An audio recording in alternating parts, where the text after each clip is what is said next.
Good evening, everybody, and welcome to Banyule City Council meeting Monday the 6th of April. I'm opening the meeting at 7:02 p.m. and I'm going to pass you on to the CEO who will read out the formalities. Thank you, Mayor. Welcome all. This is an ordinary meeting of Council. My name is Alison Beckwith and I'm the Chief Executive Officer.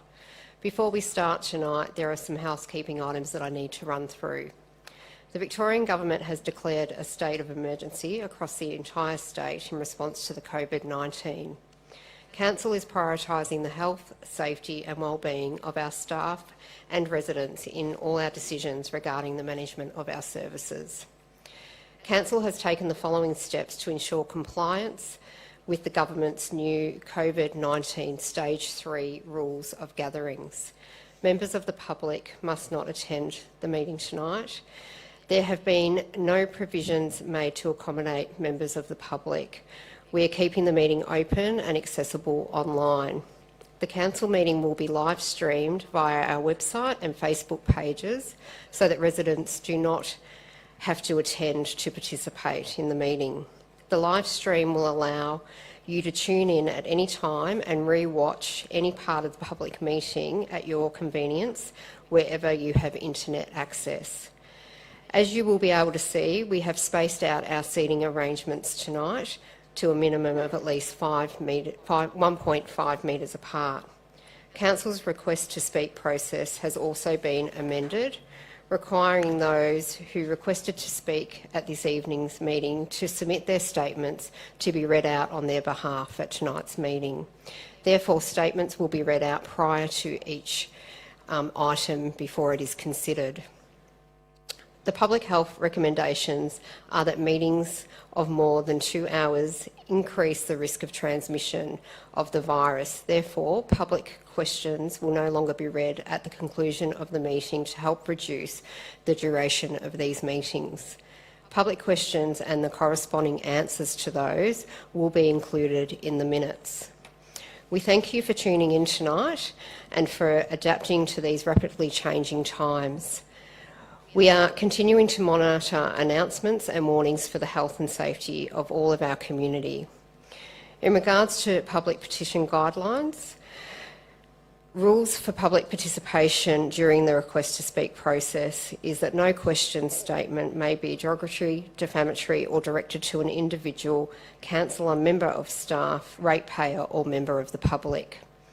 A 3-minute time limit applies to all statements and a warning will sound at the 2.5-minute mark.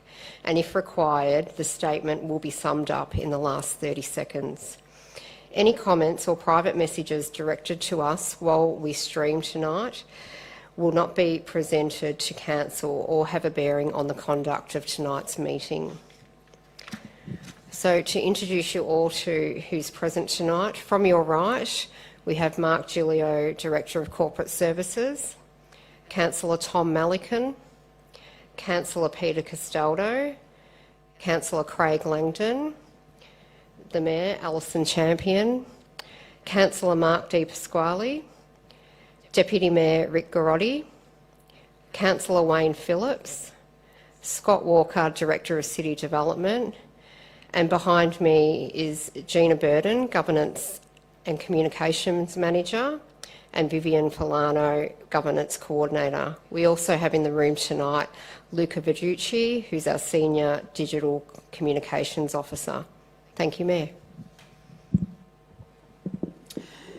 Thank you. Our meeting is being held on the traditional land of the Wurundjeri Woiwurrung people, and on behalf of Banyule City Council, I wish to acknowledge them as the traditional custodians. I would also like to pay my respects to the Wurundjeri Woiwurrung elders, past, present and emerging, and to acknowledge other Aboriginal and Torres Strait elders joining us here today. Do we have any apologies or leave of absence today? None? Okay. Could I have a confirmation of the minutes for the ordinary meetings of council, the ordinary meeting of council held on the 16th of March 2020? Can I have a councillor move? Councillor Mark Di Pasquale, seconded. Councillor Tom Malikan. I put that in motion. All those in favour? All those against? That is carried. Are there any disclosures of interests? There are none. Are there any urgent business items tonight? Okay, there are no urgent business items this evening. Point 2, there are no petitions this evening as well. Item 3.1, Banyule City Council's response to COVID-19.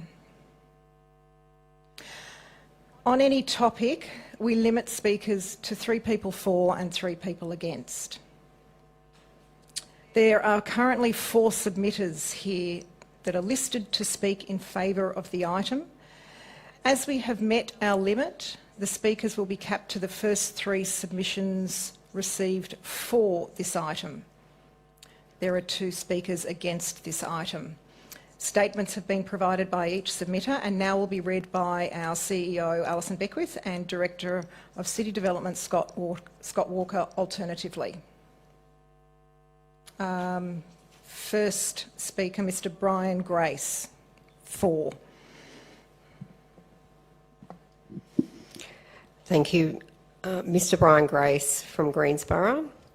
With regards to 3.1, Banyule City Council's responses to the COVID-19, there is less and less services being provided by Council, and now the community can't attend Council meetings.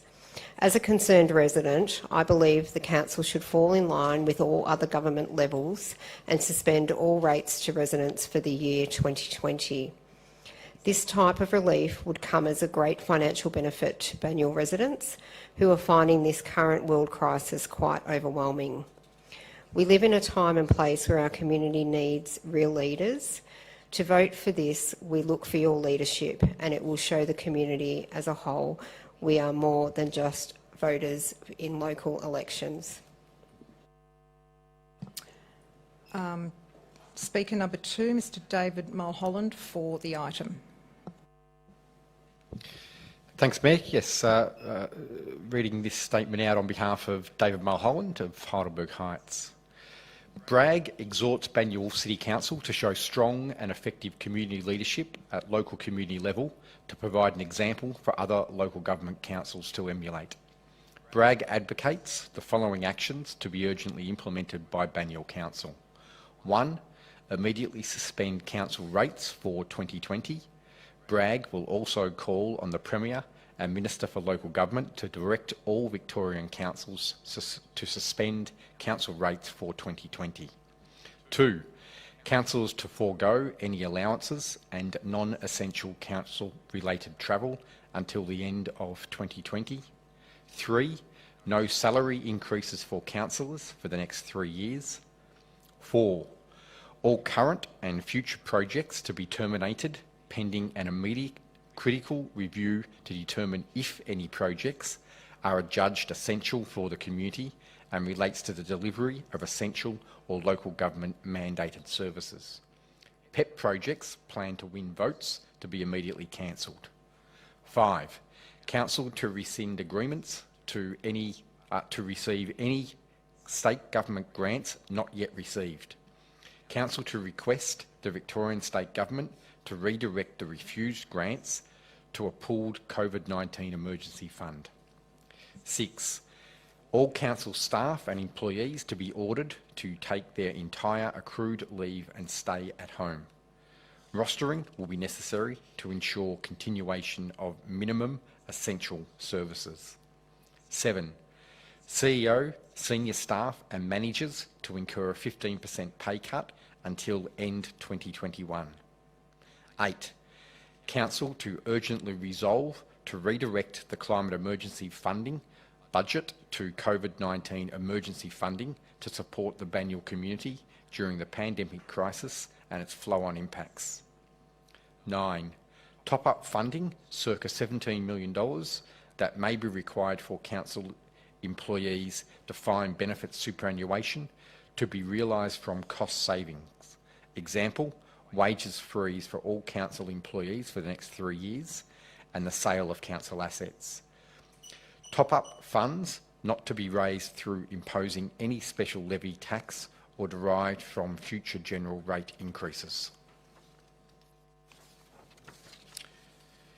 10. Council to set aside its current budget and prepare a new zero-based budget for the second half of fiscal year 2020, focusing on reducing EFT employees to a level commensurate with delivering only essential services to Banyule ratepayers and residents. Thank you, Scott. You've gone over the 3 minutes. Our next speaker, Alison, will read on behalf of Mr. Jeremy Ilton, who is for the argument.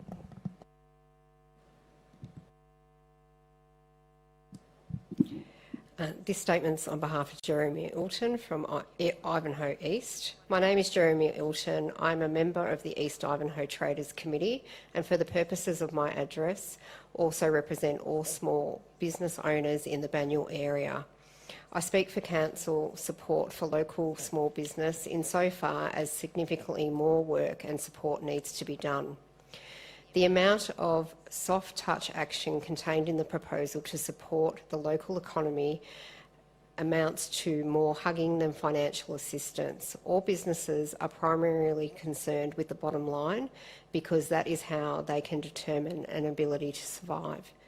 Council has stated in tonight's agenda that, and I quote, local government plays a critical role in supporting its community during these unprecedented times. The proposal to small business adds insult to already injured businesses which are fighting to survive against a downturn that will not finish in 6 months, but only more likely to show some tangible signs of recovery in 12 to 18 months' time.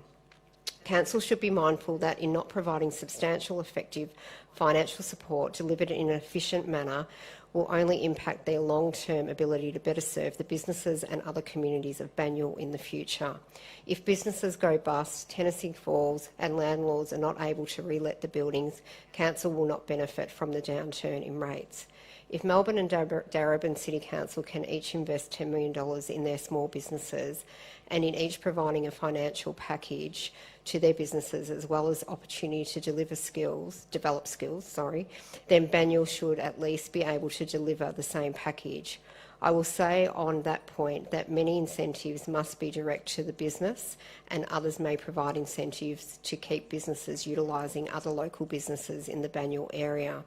In the first instance, Council should make the following available to all Banyule businesses.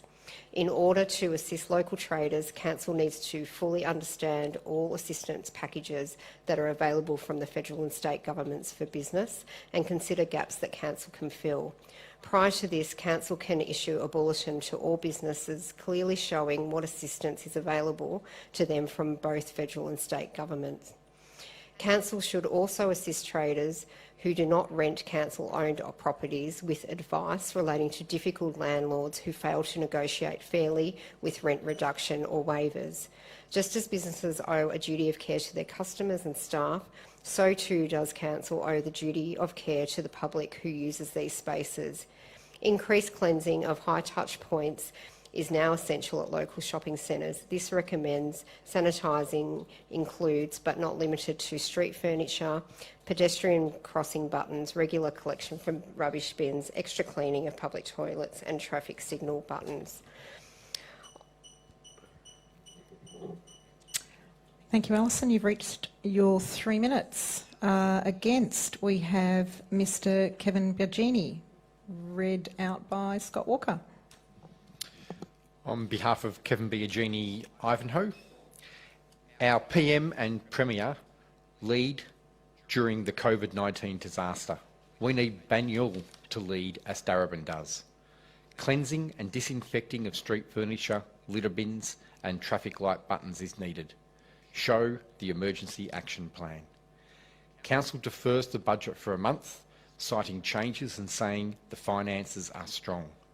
Residents are in hardship and need support, as also does our traders. Paragraph 3 of report says, local government plays a critical role in supporting its community during this unprecedented time. So it should be, but is it? Mayor, we wait for action on behalf of our residents.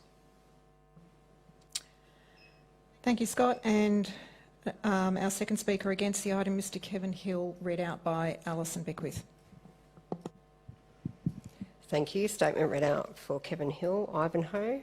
As a direct consequence of the COVID-19 pandemic stock market collapses and ensuing market volatility, the superannuation schemes of every Australian person invested in the stock market have experienced sudden and dramatic reductions in value.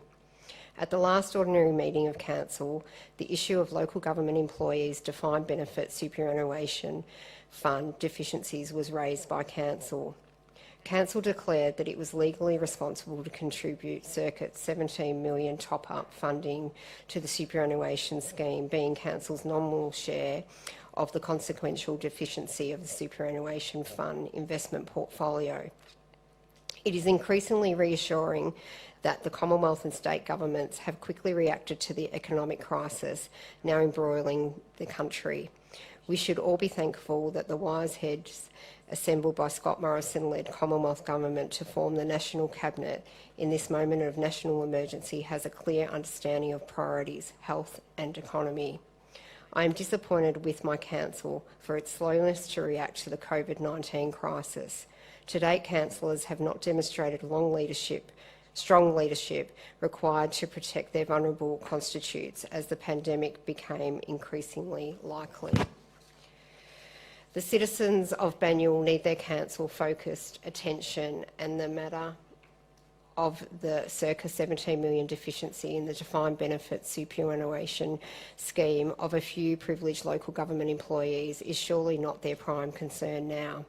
I accept that Council will have a legal responsibility to eventually fund the deficiency, but I also understand that the stock market will recover and thus the deficiency of the deemed benefits superannuation resolve itself over time. Should Council not statutorily extort ratepayers' precious financial reserves, if any, to contribute to bail out the superannuation fund deficiency? I'm aware that the Council has previously been called on by MAV on 3 previous occasions to fund deficiencies in the deemed benefits superannuation scheme afforded to some local government employees.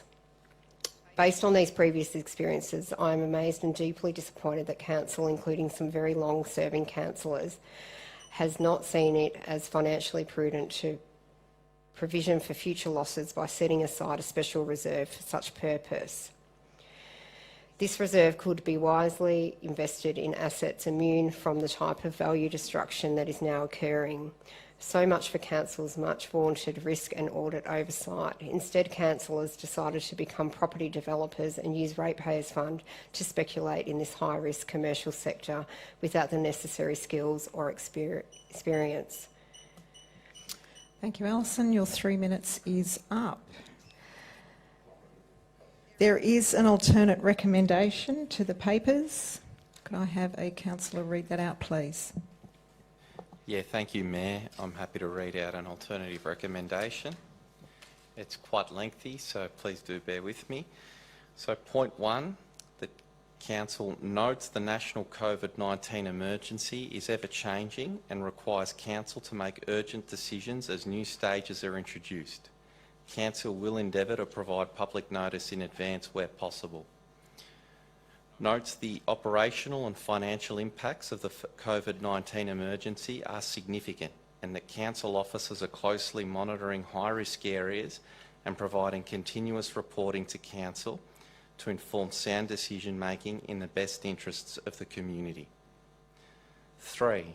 Notes that officers are in the process of making significant changes since drafting the budget and Council plan to account for the impacts on Council's finances.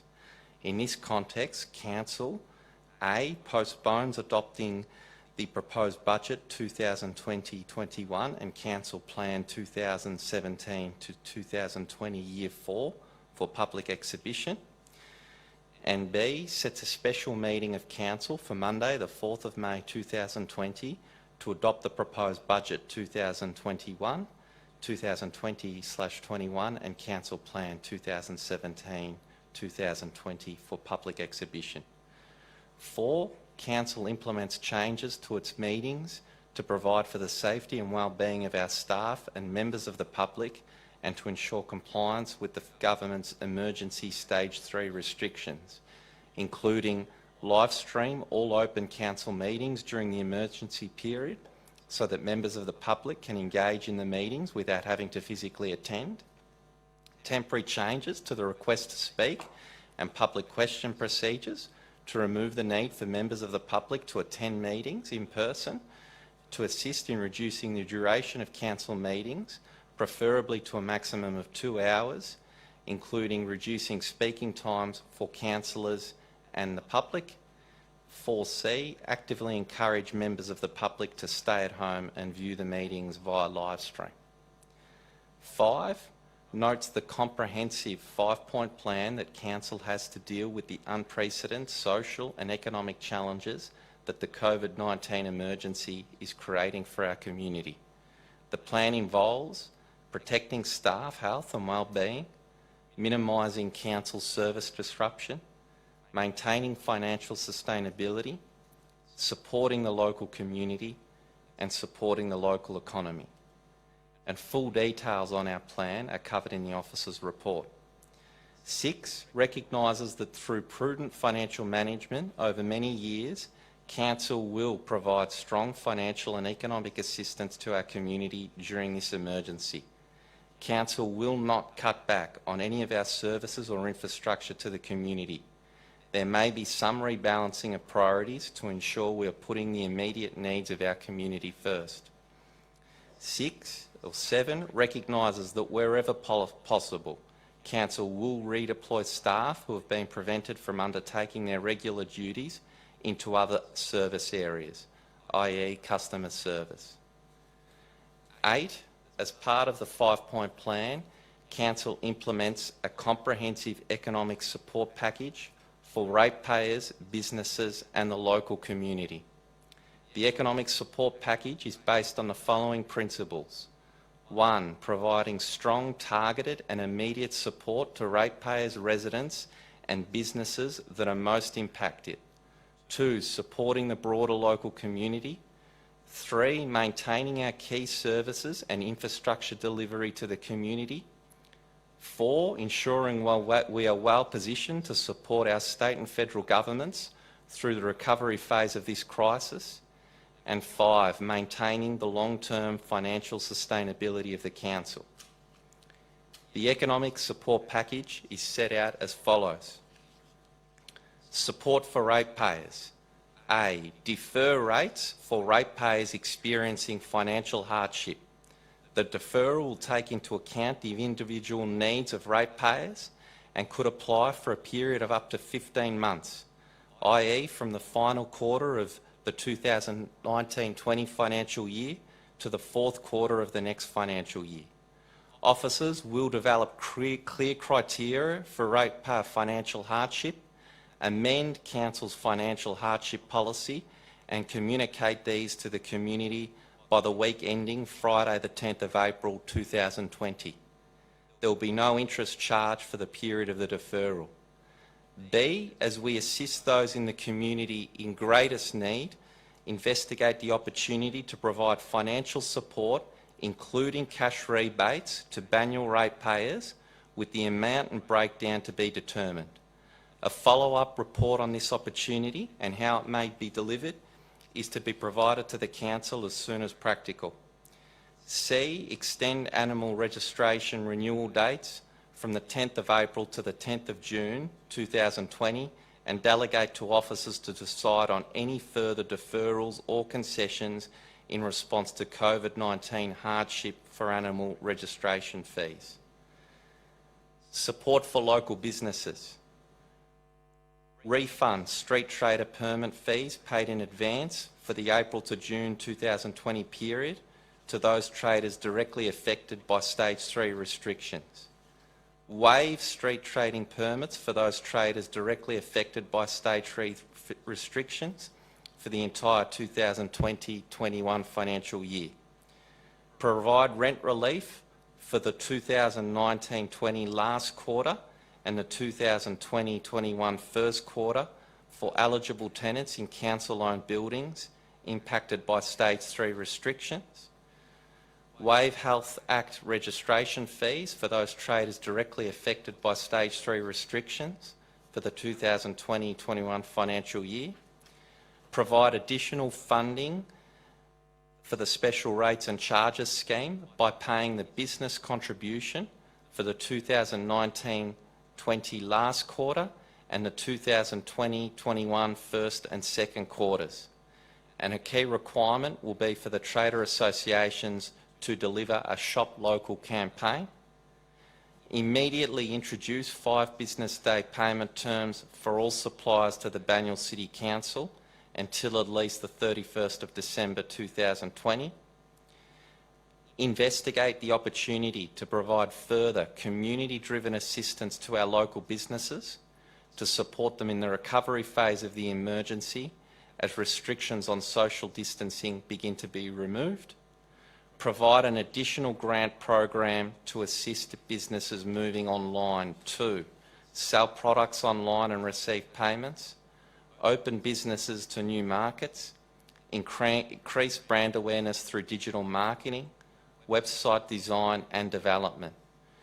Expanding the reach of the Banyule Employment Assistance Program by an additional 100 hours so that small business, medium-sized and medium business owners in Banyule can access the professional counselling service. J, provide an additional business support officer from 1st of July to 31st December 2020 to provide one-on-one support and advice for small and medium-sized businesses. The business support officer will also assist businesses who are not members of a traders association to develop their Shop Local campaign. Provide additional subsidised training to include digital solutions package, including mentoring, workshops and webinars.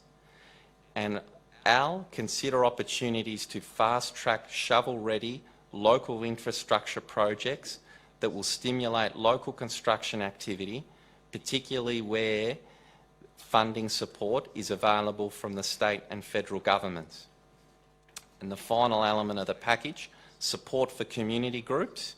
M, waive fees, charges and rent where applicable for council tenants for all local community groups for a period of 6 months commencing immediately from the 1st of April 2020. Point N, investigate opportunities to provide further assistance to local community groups, particularly those providing much needed advice, advocacy and support services. Funding for the 2020 Community Grants Program, which will be difficult to deliver due to the COVID-19 restrictions, could be redirected to assisting local community groups. And a follow-up report on opportunities is to be provided to Council as soon as practical. Point 9, recognise that councillors have a collective and individual responsibility to stand in solidarity with our community during these times. Councillors are taking individual action to directly support family and their communities during this time. And point 10, that Council communicates this resolution, particularly the economic support package, to the community through all appropriate communications channels. So moved, Mayor. Thank you, Councillor Rick. Could I have a seconder, please? Councillor Tom Melican. I move a motion. All those in... Okay. Councillor Mark, you wanted to say something? Councillor Rick. Look, I won't speak for long, given that I've just read out the motion. But Go on, you have 3 minutes. we often talk in this council about the big council decisions that we make. This is as big as it gets. Tonight we're progressing a major package to support our community when it needs it most. Key elements of our package are firstly providing immediate rate relief for every ratepayer for a period of up to 15 months. We know that there are people out there that are doing it tough right now, and as of tonight those people will be able to contact council, our community and our ratepayers and be able to work with us to defer the payment of their rates for up to 15 months. That is an enormous benefit that provides immediate targeted assistance. But we're doing more than that as a council. We've got an enormous package there to support local businesses, a big package to support local community groups. We're maintaining the financial sustainability of this council. We're not cutting services. We're not cutting on infrastructure. We're guaranteeing the employment of our employees during this period when so many of them are working long hours, tirelessly and actively to continue to deliver quality services to our community. And we're also recognising that there'll be more to do from the council. And so follow-up reports will come on what rebates and financial assistance we may provide. There are justifiable calls in the community for a zero rate or a rate cut or a rate rebate. We're very well in tune to that as a council, and we look forward to a follow-up report on what we might do there. We also recognise that depending on the length and severity of the challenge, the support that we're providing to businesses may need to be increased. So there's a further package of support there. And thirdly, with our community groups, we're delivering immediate assistance tonight, a 6-month deferral on any fees, rent and charges that they pay.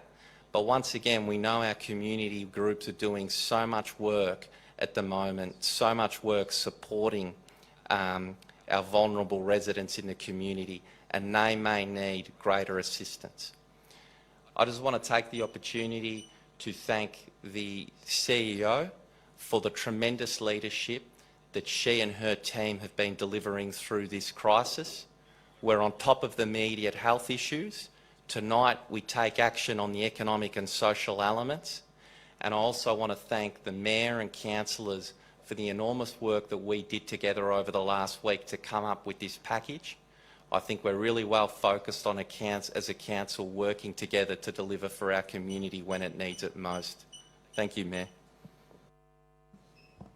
Thank you, Councillor Rick. Councillor Thom, as the seconder, would you like to speak to the item?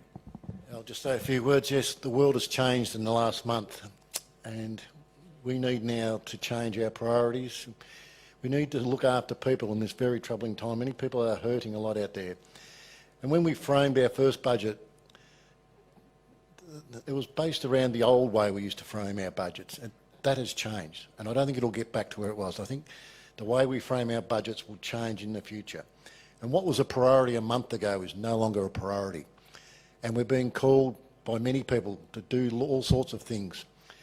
But we need to look after the most vulnerable in our community. That should be our priority. But we need a targeted response. Not everyone is impacted to the same degree by this crisis. Some businesses are actually doing quite well out of this crisis, but there are a lot of small businesses that are in real pain. There's a lot of community organisations that are in a real pain. And this council is in pain at the moment. This has been a very, very difficult month, and the end is not in sight. So we need to be very, very careful. This is the first step, as Councillor Grotti said, but we need to consider the next step and the next step after that. And we need to consider that very, very carefully. Council exists to support our residents. That's our role, and that's what we're determined to do. Our decisions based around this crisis will be the most important decisions in this term of council, if not on our whole time on council. We need to get it right. And we also need to support each other during this time. I know it's easy to sit back and criticise, but we actually need to come together, support each other and come up with the right answers and get the best result for everyone. We're all in this together, as the Prime Minister keeps saying. But I'd also like to thank the staff, in particular the CEO, but the officers. This has been very difficult, and they've done an amazing job. But I'd also like to thank Councillor Grotti and their fellow councillors for their support. We have worked well on this as usual, but it has been very difficult. Thank you, Councillor. Would any other councillor like to speak to the item? Councillor Peter Castaldo. I'd first like to put my heart. This is a very impactful thing for everyone in our community, especially those that have come down with COVID-19, and there are a number of people in our community. And first, I'd like to wish all the best for those people and the family around those people.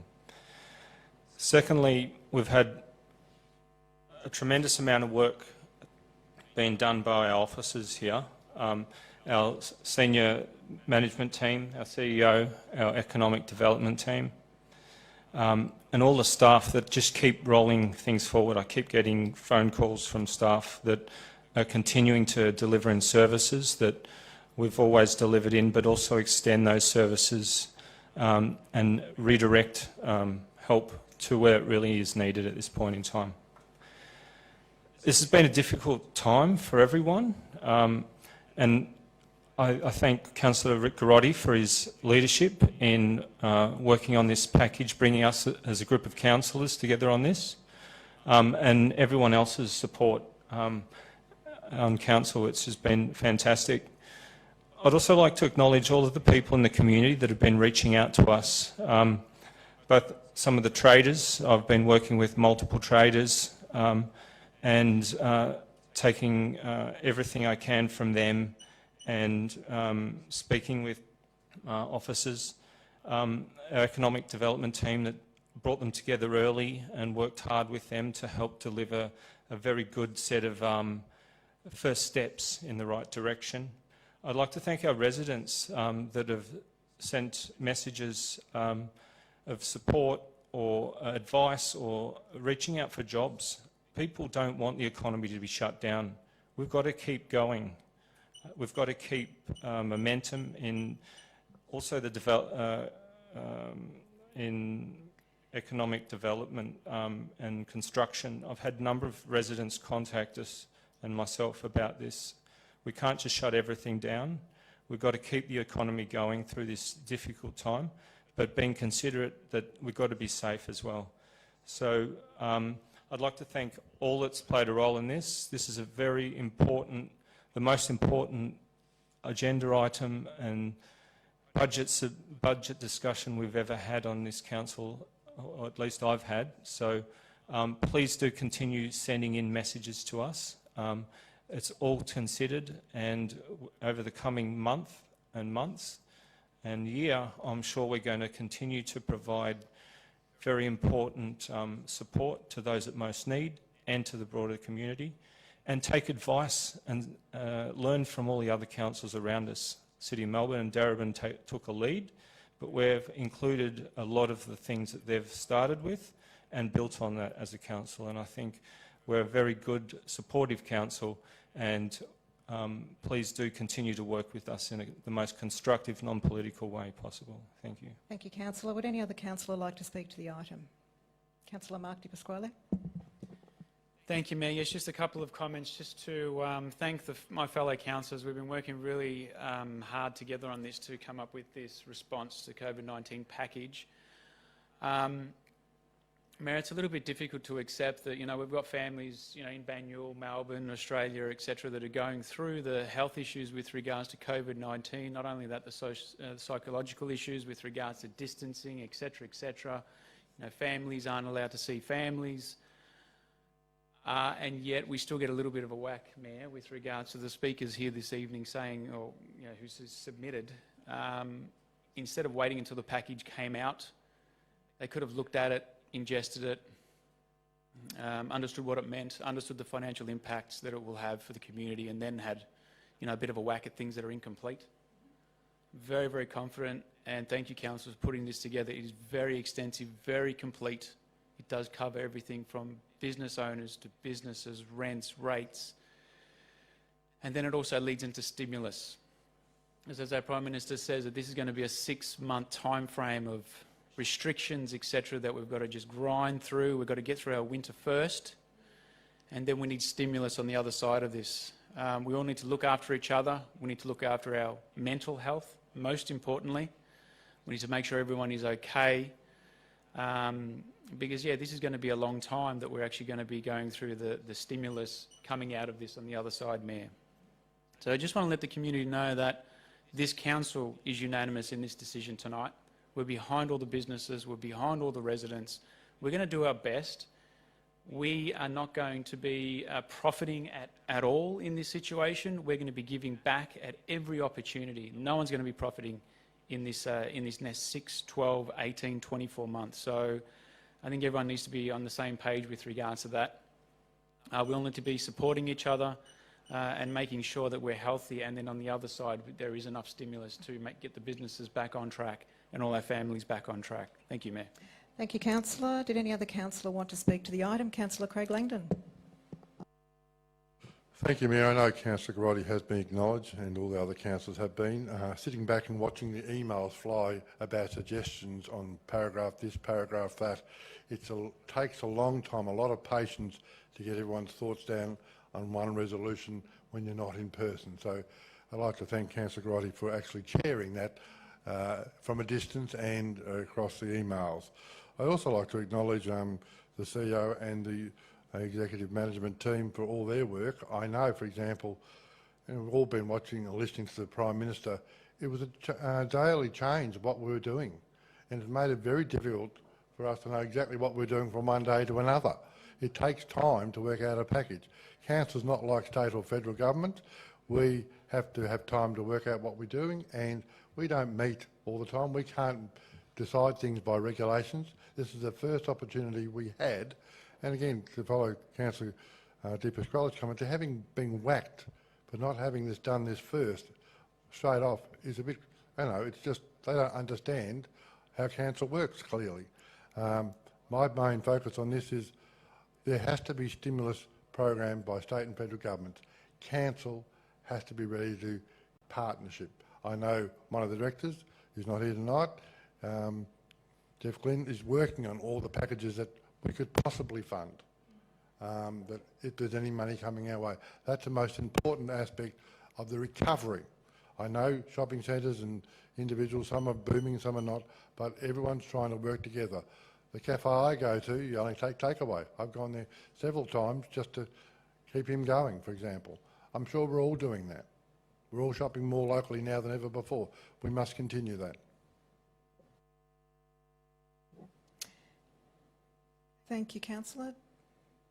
Did any other councillor want to speak to the item? Okay, Councillor Rick, as the mover, would you like a right of reply? Sure, okay. I now put that in motion. All those in favour? All those against?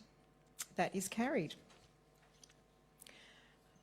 Item 4.1, solar and batteries in Banyule Council's Climate Action Program. There are two submitters. Again, I'm going to ask Alison and Scott to please read the statements provided by each submitter. There's one each. So could we start with Mr David Mulholland being read out by Alison Beckwith.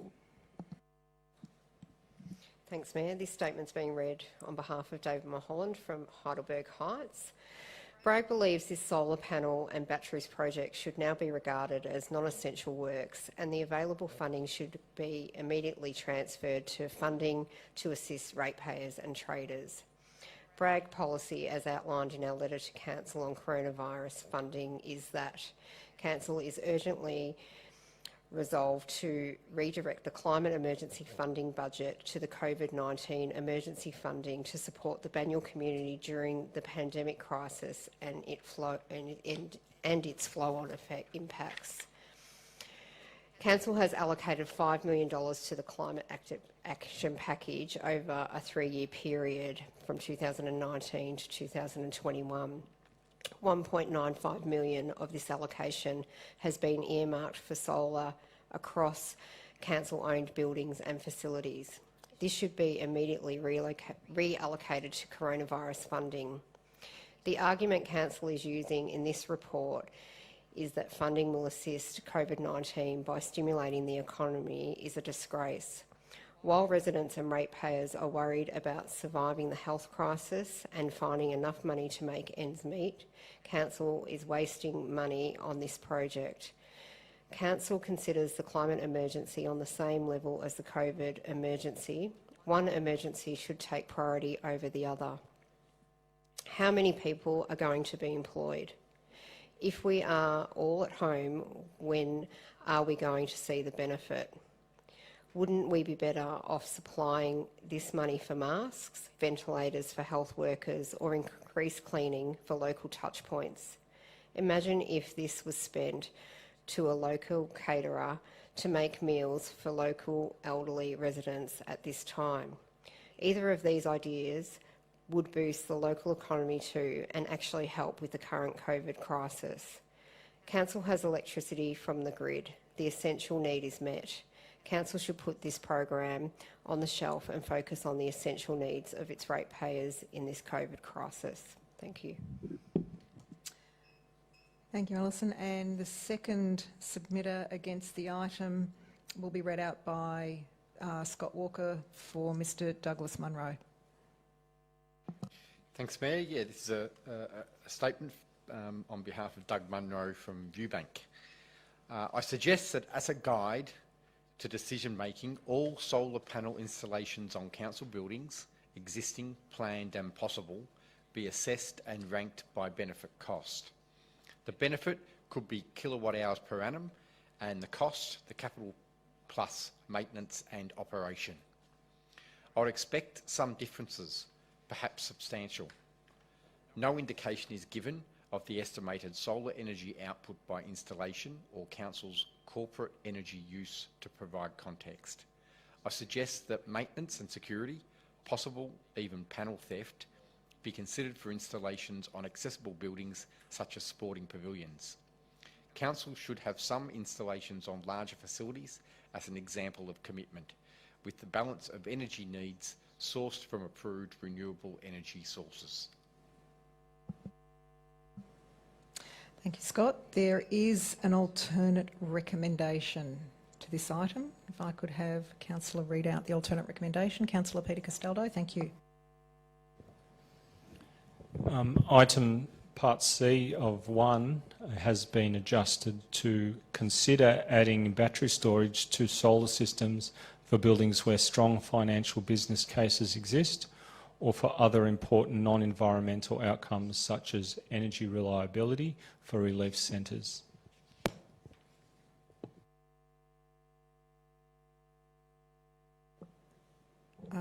Thank you, Councillor. Were you moving that item as well? I will be moving that item, yes. Okay. Yeah. Okay, could I have a seconder for the item, please? Councillor Tom Milliken, thank you.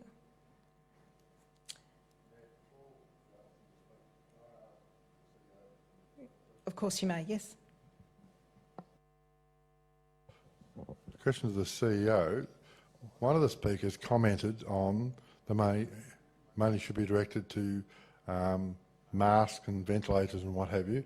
Now, through the media and what have you, I'm hearing contradictory comments about masks. They're useless unless they're worn properly. They are dangerous unless they're worn properly. And I don't think the Prime Minister has actually instructed everyone to wear them as yet, nor the State Premier. And the other issue was about meals. Don't we still have Meals on Wheels that people can tap into? Okay. CEO Alison Beckwith, can you answer that? Thanks, through you, Mayor. The Prime Minister hasn't made a statement around everyone wearing masks as far as I'm concerned. In regards to the meals, we are still offering a delivered meal service to our aged care clients. We've actually expanded that service and are now offering it to anyone in the community that's in need, and they can actually obtain that service by contacting Council's customer service, and we're even offering a shopping service for those that are elderly and vulnerable in the community that can't actually access the shops due to health concerns. Thank you both. Councillor Peter Castaldo, as the mover, would you like to speak to the item?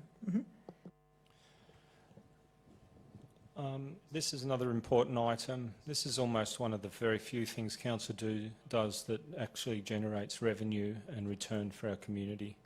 It also continues to support jobs in our community. It continues to deliver some aspects of normalcy, which is important during this time. We can't just shut everything down. We need to continue, and we will pop out on the other end of this, and we want to keep the economy running as best we can in the meantime. This package has been very well considered from staff. An important aspect of all environmental considerations is its economic opportunities and benefits to the community, and the solar package is probably the most economically beneficial to our community that will enable us to spend more money and work harder in the COVID space as well. So I'm very supportive of this. This is not going to reduce any of the possible spending in the COVID response, where we've got significant cash in the bank still at this time. We want to remain financially sound, but we will be considering the best strategic response to the COVID response. And that will be always considered as we move forward with all of our new programs. And this one is a very good one that aligns with all of the components that we've considered in our COVID response. Thank you, Councillor. Councillor Tom, as the seconder, would you like to speak to the item? Yeah, I agree with Councillor Costello. We do need to respond to this. We need to continue this program. It's a silly argument to say which crisis is going to be the worst crisis, and we need to respond to the corona crisis. That there is nothing clearer than that. This council has the financial stability and the financial resources to respond to that crisis and continue this program. It's interesting that say we shouldn't spend this money when this money actually saves us money in the long run. And if you look at our roads and path maintenance budget, it's $7.5 million per year roughly. So would we be better off diverting that money to the COVID virus response? And I'd say we would be, because this is a program that in the long run will save us money. And it is a program we need to roll out. We need to continue to roll it out. Once the coronavirus is over, it won't be forgotten, but once it's over, the problems we face with climate change will still exist. So we need to continue this program. And as I said, if we're looking for money, I think the roads and path resheet program at $7.5 million per year would certainly be an opportunity to save some money and then redouble our efforts next year or whatever. But I think this program is too important not to proceed with, and I'll support proceeding with it tonight. And I did take on what Mr Munro said, and I can assure the residents that this program is being done on a priority return for value priority basis, and we'll continue to that. It's logical to do the buildings that provide the best return first, and we are certainly doing that. Thank you, Councillor. Would any other councillor like to speak to the item? Councillor Rick Rotty. Thank you, Mayor. Look, I just wanted to reiterate some of the comments from my colleagues that the COVID-19 crisis does not mean that we shut down every service that some people, a small minority of people in the community, see as non-core. And in fact, we look at our federal government for leadership. They're continuing to deliver every service that they did pre-COVID-19. The National Defence is continuing to operate. They're committed as ever to the Paris Agreement. They're continuing to roll out massive infrastructure across the country. And in fact, the Deputy Prime Minister wrote to our Mayor, as he did to all mayors of the country, calling for expressions of interest into investments that will help to turbocharge the economy through the recovery phase. Well, this program, the solar rollout panel, that's part of the recovery. That's part of economic capacity building. And as Councillor Malikan touched on, the good thing about this program too is it actually saves council money. With the big economic package that we just rolled out in our previous resolution, we're going to need to build financial resilience in the council, and so in many respects this item builds on and consolidates the earlier one, where we're delivering immediate support to our community when they need it most, while taking a view to the longer term future and doing things that support the financial sustainability of this council, as well as deliver an environmental outcome. So I'm very pleased to be supporting this resolution tonight. Thank you, Mayor. Thank you, Councillor. Would any other councillor like to speak to the item? Oh, okay. Councillor Peter, as the mover, would you like a right of reply? Okay, you have 1 minute. I don't think I thanked the officers that worked on this and my fellow councillors that are supportive in this rollout. And I think we've got to look to the long-term future, respond to today's crises and continue to work together and support each other. Lovely, thank you, councillor. All right, I now call to move a motion. All those in favour? All those against? And that is carried. Item 5.1, notice of intention to declare a special rate, the Bell Street Mall Shopping Centre. There is one submitter for this item, and I'm going to ask Alison Beckwith to read out on behalf of Mr Kevin Hill, who is against the item. Thank you. This statement's being read on behalf of Kevin Hill from Ivanhoe.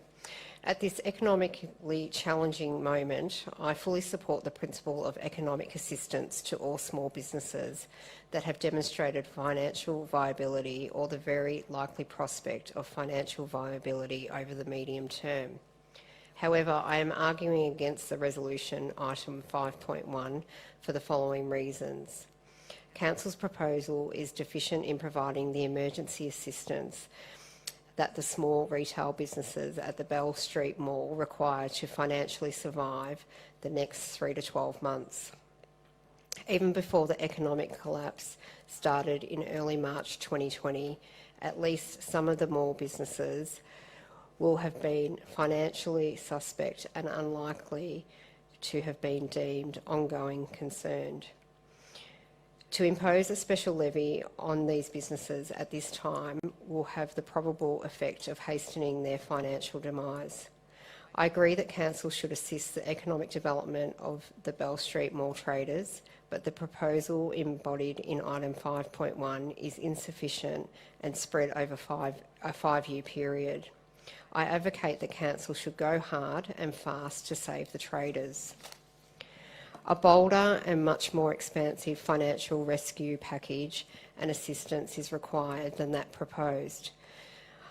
Consider these recommendations. 1, Council to desist imposing any special rate for a 2-year period, financial year 2021 and 2022. 2, Council to suspend any general rate increase across the board for financial year 2021 and 2022. 3, Council to provide $105,000 to Bell Street Mall Traders Association immediately. 4, Council to engage agency services from appropriately qualified and experienced business advisors such as PricewaterhouseCoopers, Ernst Young or Deloitte to assist all traders associations in Banyule prepare revised business plans for the associations and individual associated members and provide whatever general assistance to traders is deemed necessary, and B, to assist Banyule Council Economic Development Team to prepare its economic strategies, advise Council on human resources needed to implement the strategies, coach and monitor Council's Economic Development Team performance. A 5-year special rate agreement with trader associations as proposed will not save the individual traders right now. Go hard for 1 year, then review if a 5-year special levy agreement will be beneficial from financial year 2022 and beyond. The future scenario for retail traders cannot be known at this time. I've witnessed the financial... Thank you, Alison. There is an alternate recommendation to the papers. If I could have a councillor read that out, please. Councillor Craig Langdon. Point 3, public notice be given to a newspaper generally circulating in the Banyule Municipal District. And there's a 4D, I believe. There it is. As part of the Council's response to COVID-19, confirm its commitment to provide additional funding for the special rates and charges scheme for paying the business contribution to the last quarter of the 2019-20 financial year and the first and second quarters of the 2020-21 financial year. So moved. Thank you, Councillor Langdon. Can I have a seconder for the item, please? Councillor Tom Melican. Okay, Councillor Langdon, as the mover, would you like to speak to the item? Thank you, Mayor. Just to put this into context, these special rates, they come up when the 5 years has concluded. Both the Mel, and I know the next item is Rosanna, their 5 years have concluded. Not to do this again and put it into action would actually delay doing anything for those two shopping centres for quite some considerable time. We are giving them basically 3/4 of a year of that we are paying for their contribution. That is a significant amount, and if this continues even longer, I'm sure we can actually reconsider, to be perfectly honest. But this is just putting something in motion. We've accepted it. Just our little point is that I think we're advised today that the Heidelberg Leader will no longer be distributed through Banyule, or Banyule Leader, or quite ever again. It might be online, we're not sure. So we have to now go through the Herald Sun, not the local paper. The local paper no longer exists. So this is not a great onus on them. This is just putting into motion. Now, I've seen the coordinators being in constant contact with council for what their shopping centres are doing, particular Stavros from the Mal. And I also know that the business park has made many suggestions to council as well. So the businesses are giving us suggestions. So I think we should listen to businesses. They know what's best on the coalface more than anybody else. So-called experts from away from them wouldn't necessarily know what they need. I commend this resolution. Thank you, Councillor. Councillor Tom, as the seconder, would you like to speak to the item? No. Would any other councillor like to speak to the item? Councillor Mark Di Pasquale. Thank you, Mayor. Yes, just a couple of comments. So, with regards to a special rate, because the public may be understanding of, well, what's this about rates, Mayor? When we've got the COVID-19 and we want rate relief and all this, why are you talking about rates? Well, I'm of an understanding, Councillor Langdon, that we actually have had 5 years of the special rate for the Bell Street Mall, and they're wanting to extend that. So I'm of the assumption that the Traders Association, the Bell Street Mall, are okay with an extension of this for the next 5 years. Not only that, that the proposal tonight, Councillor Langdon, is for council to foot up the monies that the businesses would normally be putting into this scheme, as well as the monies that council would be normally putting in as a dollar for dollar or around about that value. That's my impression of how this special rate will be there to be used by the Association for the Bell Street Mall to activate, stimulate the economy down there, support those traders in their advertising, etc., because they're going through a hard time. We've received some correspondence that particularly our shopping malls or shopping areas, and we have 13 of, Mayor, are finding it tough. So this council is looking at every single way it can keep things normalised as much as possible, because the other option we have, Mayor, is we can actually continue to contribute as a council the half of the funds, but then make a decision that the traders themselves can't contribute. So therefore the funds are halved. We don't see that as a good option. We see that this council can actually withstand that contribution on behalf of those traders as well. So therefore the pool of money is the same as it was last year, the year before, and the 4 years before that. So this is a big move, Mayor. This is something that's never been done before. Not only that, of the 79 councils of Victoria, I believe Banyule, we are one of the only ones that does have a special rate scheme for its traders. Not many other councils do have special rate schemes. So not only do we have a scheme like this to help with the traders promoting themselves more, putting themselves out to the community so the community understand what they're doing and what they're up to, and the community can use them. But also, these times of circumstances where they are, this is, unprecedented, I must say. And look, I don't think it can continue on over the next terms, etc. So we have to reassess in 6 months' time, 12 months' time, 18 months' time. But at the moment, this is the best thing to stimulate the economy, especially at the Bell Street Mall and other shopping precincts that we're talking about. Thank you, Mayor. Thank you, Councillor. Would any other councillor like to speak to the item? Okay, Councillor Craig, as the mover, would you like a right of reply? Okay. Thank you, Mayor. I'd like to thank Councillor Di Pasquale for actually giving us a history of it and what the special rate means.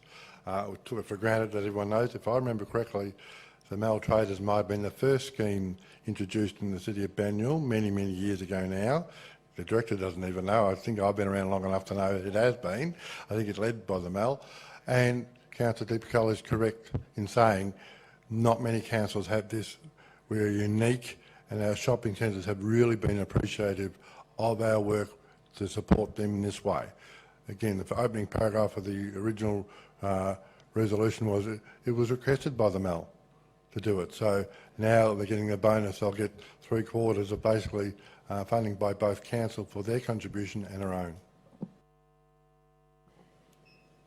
Thank you very much, Councillor Langdon. I now call for a motion. All those in favour?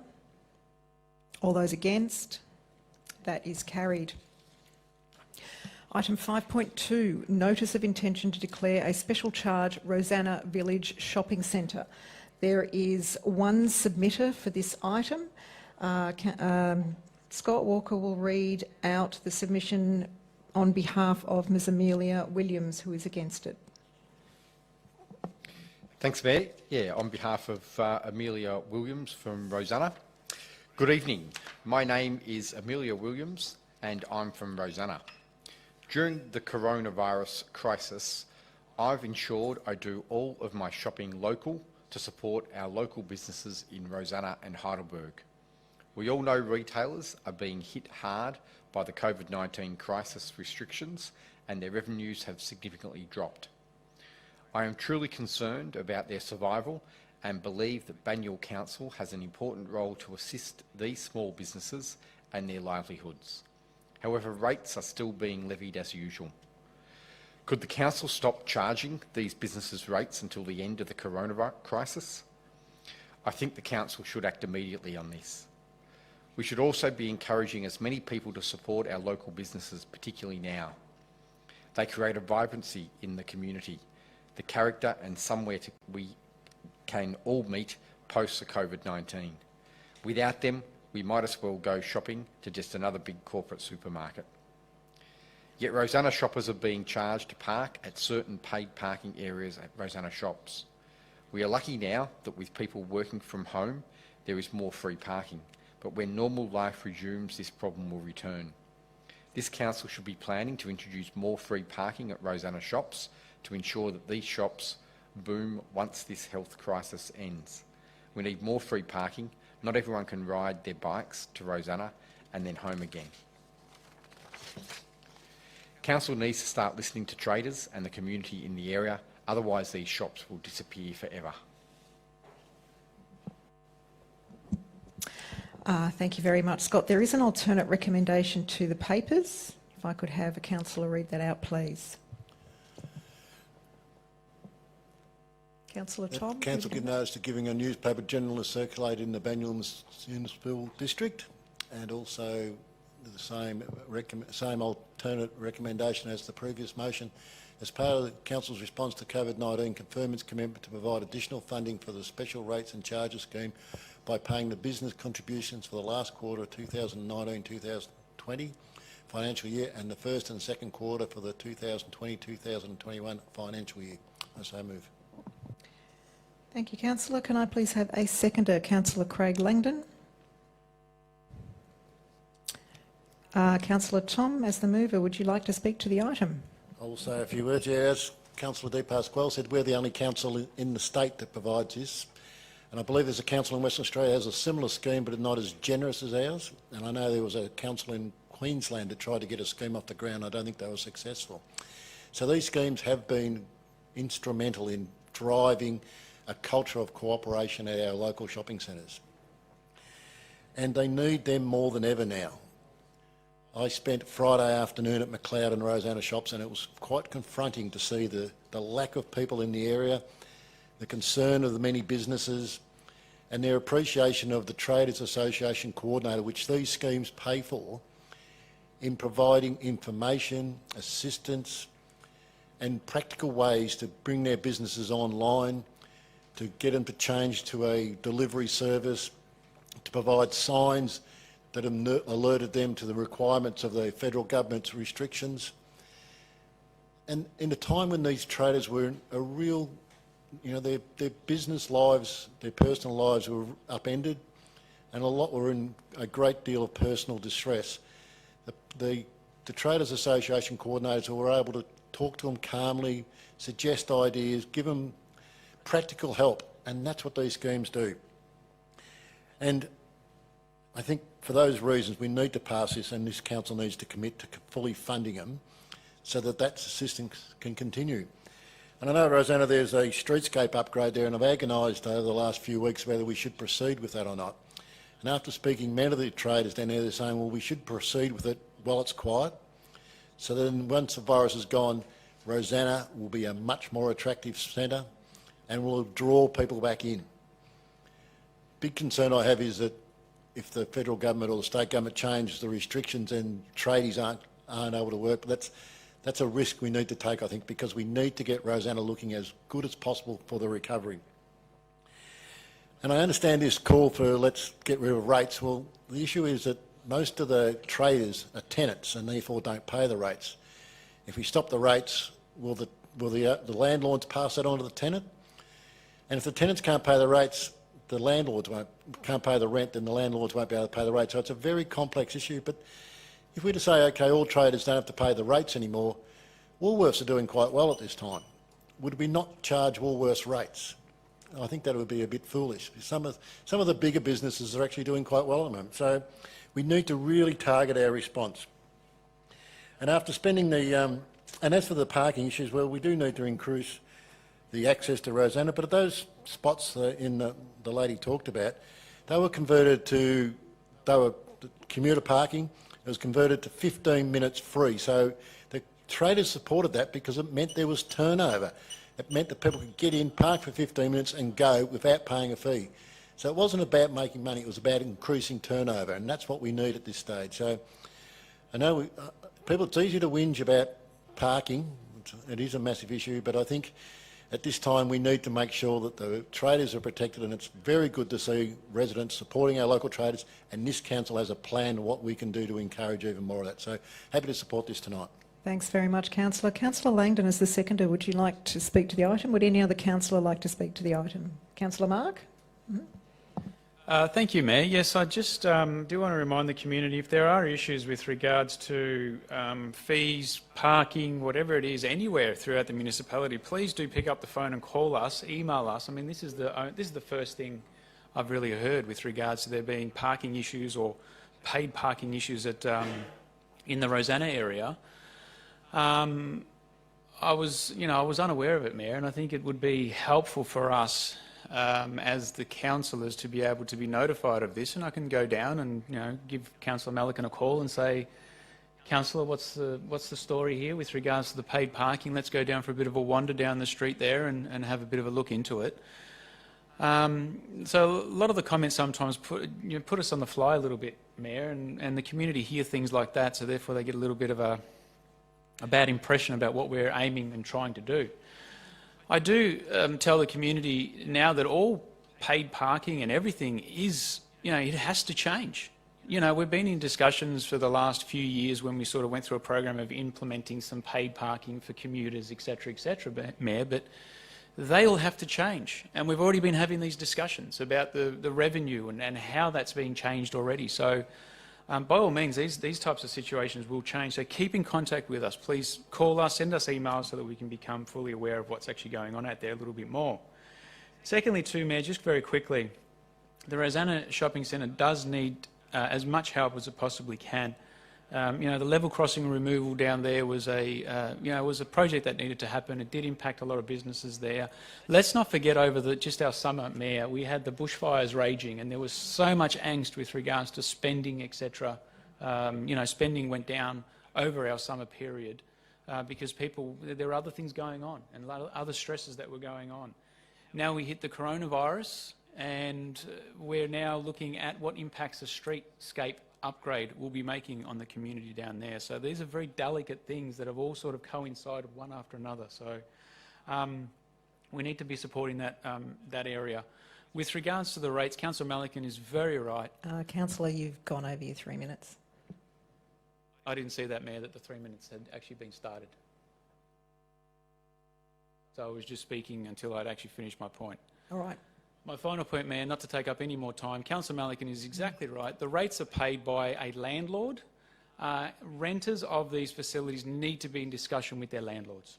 Okay, that's simply what needs to happen for any rent relief that they actually need. Thank you, Mayor. Okay, thank you, councillor. Would any other councillor like to speak to the item? Councillor Peter Castaldo. Yeah, I'm very supportive of this additional support council is offering to traders. There's many ways we're going to be supporting our traders, and us as elected representatives here tonight have to consider the whole picture. We can't argue both sides of the coin at the same time, which we've heard from a couple of comments coming towards council. We've got to have policies that actually make sense. We've got to support those that most need.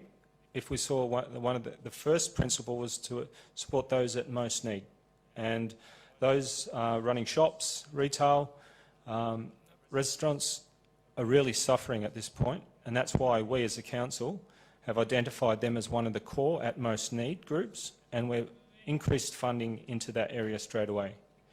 They're also the employer of lots of people in our community, and once again, we need to keep those people in work safely as possible, when possible.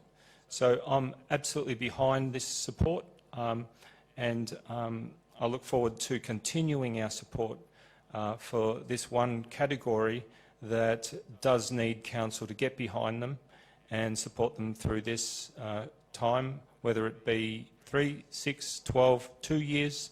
We'll work towards that over time. Thank you.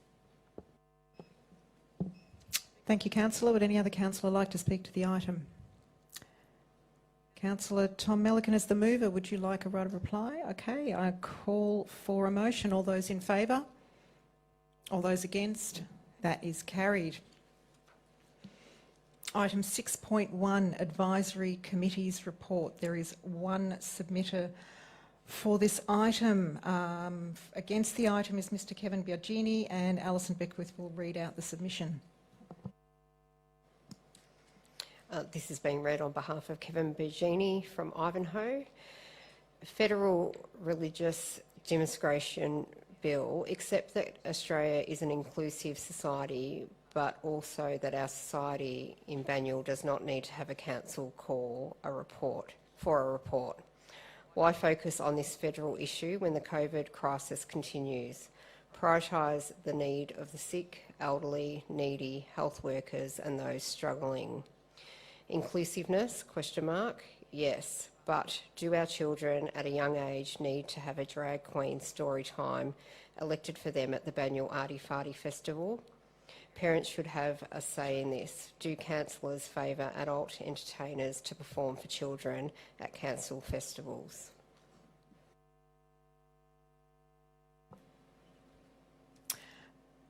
Thank you very much, Alison. Could I please have a councillor move the motion? Councillor Craig Langdon. Could I please have a seconder? Councillor Rick Garotti. Councillor Langdon is the mover. Would you like to speak to the item? First, I have a question. Picking up the correspondence from Kevin Biagini, was there going to be adult entertainment by a drag queen at any of our festivals? Alison Beckwith, CEO, would you be able to answer that question, please? Through you, Mayor, I'm unsure. I'll need to take that on notice. I know that we've had a drag queen doing some reading of story time at our libraries, but I'm unsure about the festival.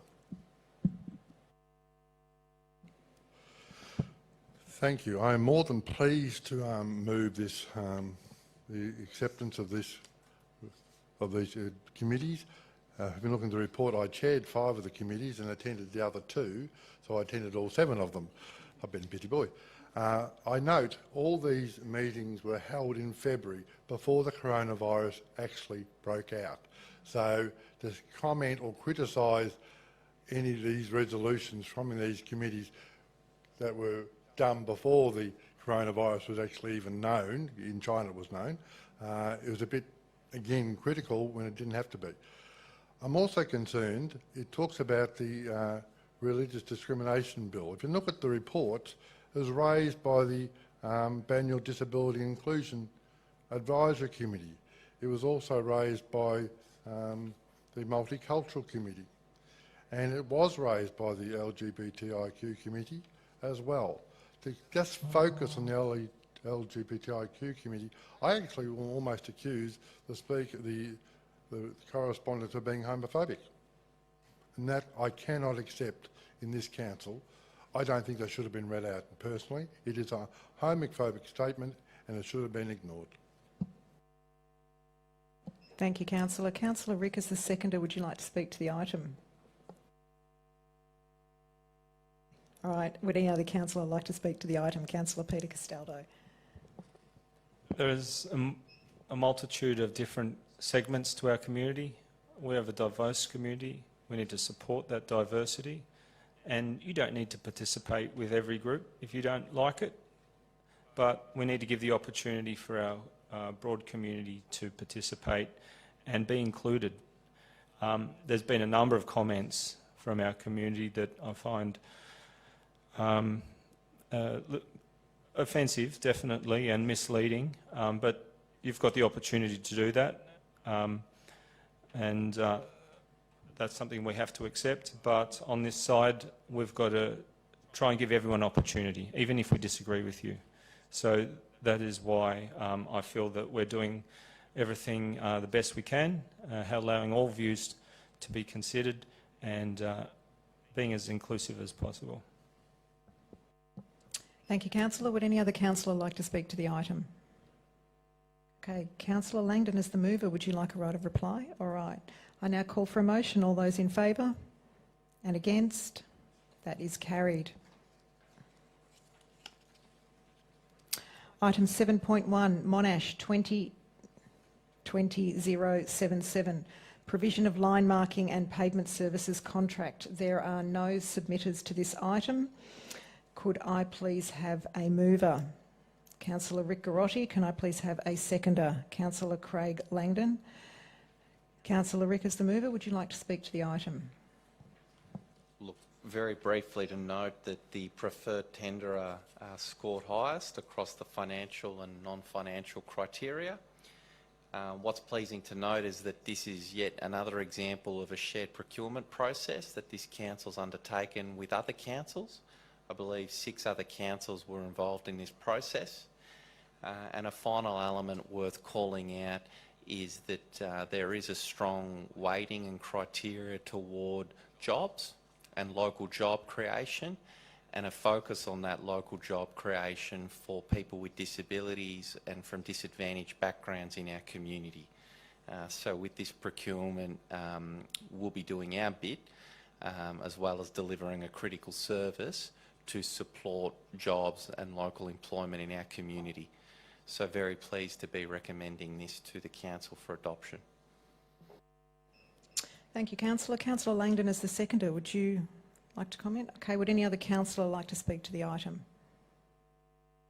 No? Okay, I now call for a motion. All those in favour and against? That is carried. Item 7.2, Assembly of Councillors. There are no submitters.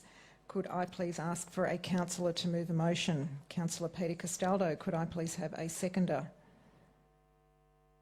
Councillor Tom Melican. Councillor Peter Castaldo, as the mover, would you like to speak?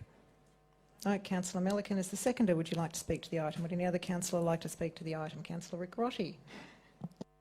Thank you, Mayor. I might just note that in the report it touches on the meeting that occurred on the 23rd of March, and that's a milestone in the sense that it will probably be the last meeting or assembly of councillors that occurs face-to-face outside of the council meetings for quite some time.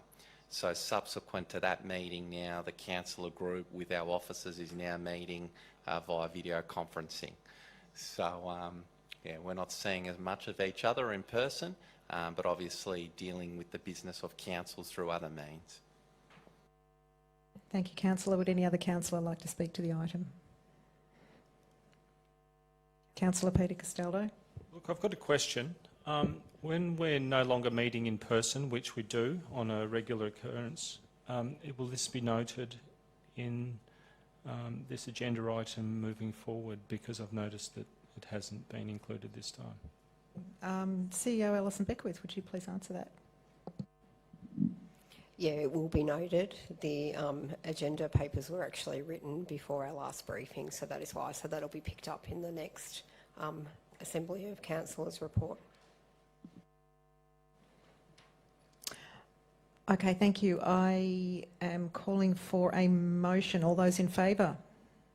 All those against? That is carried. Item 8, sealing of documents. There are none. Item 9, there are notices of motion. There are none. Item 10, general business. I understand there is a general business item which has been submitted by Councillor Craig Langdon. Mayor, it's up to you, but I can read it out or we can just note it. Would you please read it out? Okay. Thank you. On behalf of Council, I'd like to acknowledge the passing of Dennis O'Connell on the 21st of February 2020. Dennis was born on 24th of September 1948. Dennis became involved with the local community wherever he lived, including serving as a councillor between 87 and 90, representing the South Williamstown, and an active member of the 3068 group when he was living at Clifton Hill. Finally, in 2008, he became a member of the Friends of Banyule. Dennis served as president from 2014 to 2019.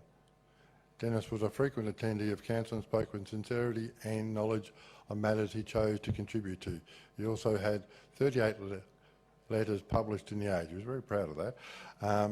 In closing, Dennis' passion for the Banyule Flats and Ringle Parklands must be acknowledged, and he was a tirelessly opposition against the worst impacts of the North East Link.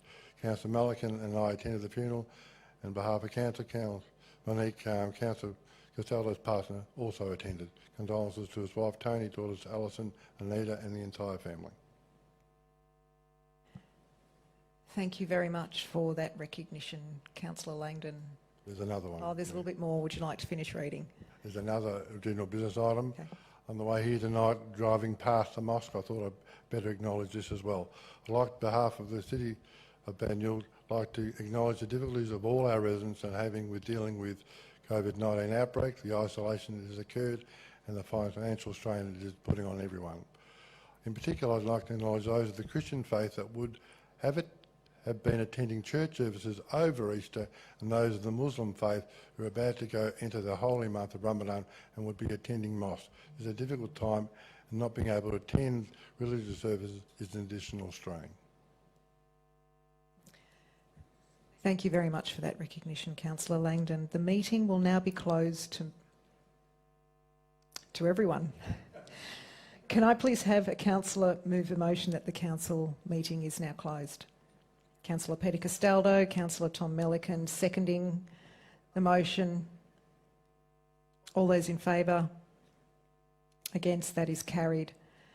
The next ordinary meeting of council will be held on Monday, the 27th of April, 2020, online. They're going to expect it, aren't they? All right. We don't know yet. We're working on it. Maybe, maybe not.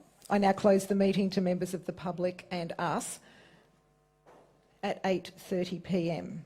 Thank you very much for everybody attended, and thank you to all of you for watching.